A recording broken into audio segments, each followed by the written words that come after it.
ہم یہ توقع شاید ہمارے خدشات ہیں کہ الیکشن میں ہمارے ساتھ ہماری پارٹی کو توڑنے کے لیے، ہمارے کینڈیڈیٹس کو توڑنے کے لیے یہ تمام فستائیت کنڈے استعمال کریں گے۔ وکلاء جو ہیں ان کے پیچھے بارز ہیں اور بارز کے پیچھے عدلیہ ہیں، تو لہذا معاشرے میں موجودہ اوقات میں خان صاحب نے اس خواہش کا اظہار کیا تھا، لیکن ورکر یہ سن لیں کہ کہیں پر کسی بھی علاقے میں کسی ورکر کے حقوق پہ کمپرومائز نہیں ہوگا۔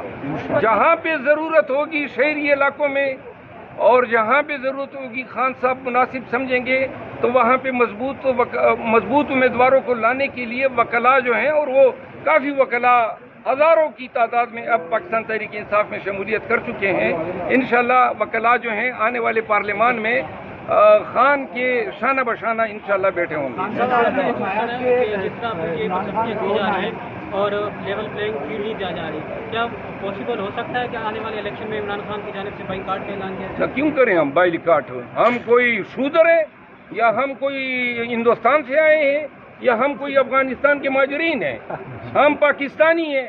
اس ملک کے لیے پہلے میں نے، میرے خاندان نے قربانیاں دی ہیں، اور اس ملک کی محبت میں، عروب الوطنی میں پورے پاکستان تحریک انصاف کے ہزاروں ورکر آج بھی اگر جیلوں میں ہیں تو یہ یاد رکھنی چاہیے، یہ وہ لوگ جیلوں میں ہیں جنہوں نے قانون نہیں توڑا ہے، یہ وہ لوگ ہیں جو قانون توڑنے والے کو نہ کر چکے ہیں، جنہوں نے اس ملک میں قانون کو روندا ہے اور پامال کیا ہے۔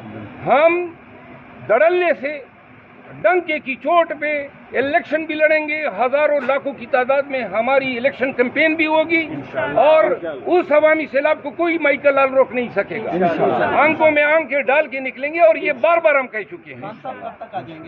خان صاحب، اسلام آباد کی عدلیہ سے ہماری کوئی امیدیں نہیں ہیں۔ ہم وہاں پہ بار بار میں کہہ چکا ہوں کہ کون سے ہتھ کنڈے اور طریقے استعمال ہو رہے ہیں، لیکن آنے والے ایام میں ہم دیکھ رہے ہیں، ہم چاہتے ہیں یہ ہمیں کوئی ریلیف نہ دیں۔ اب آپ دیکھ رہے ہیں ہمارے مقدمات کو طوالت دی جا رہی ہے، زیادہ سے زیادہ جج یہ برا کر سکتا ہے نا کہ وہ ہمیں ریلیف نہ دے۔ اب خان کی ضمانت سائفر کیس میں ٹرائل کورٹ نے جو ہے 18 دن لمبی کر دی، جو 3 دن میں ان کو ڈیسائیڈ کرنی تھی۔ ہائی کورٹ میں ہم آئے ہوئے ہیں، ابھی وہ تاریخ پہ تاریخ لے رہے ہیں۔ ہم چاہتے ہیں برے سے برا یہ ہمارے ساتھ کریں، خارج کر دیں تاکہ ہم سپریم کورٹ جا سکیں۔ اگر آپ کو اسلام آباد کی عدلیہ سے امید نہیں تو پھر کون سے شہر کے عدلیہ سے امید ہے کہ وہ آپ کو انصاف دیں گے؟ دیکھیں، ہمیں یہ ہمارے چوائس پہ نہیں ہے۔ جہاں پہ مقدمات ہوتے ہیں وہاں کے ججوں سے امید رکھی جاتی ہے۔ اسلام آباد میں ہمارے ساتھ کیا ہو رہا ہے؟ توشہ خانہ کے ٹرائل کے نام پہ آپ لوگوں نے دیکھا کہ کیسے جج کو لایا گیا، کس طرح ٹرائل ہوئے، اور اب جو ہے سائفر کا کیس۔ سائفر کیا ہے؟ یہ الزام ہے کہ ڈونلڈ لو نے پاکستانیوں کو پیغام بھیجا کہ ان کو چلتا کر دیں، نہیں تو نتائج کے لیے تیار ہو جاؤ۔ اب یہ جرم ہے، یہ بات بتانا۔ کوئی ایک پاکستانی کھڑا ہو جائے نا، کس لا کے تحت جرم ہے؟ انہوں نے جرم بنا دیا۔ ان سے یہ بھی بعید نہیں ہے کہ پاکستان تحریک انصاف کے لیڈروں کو، ورکروں کو، ان کے خلاف یہ موبائل چھیننے کی وارداتوں کے یہ الزامات میں ان کو نامزد نہ کر دیں۔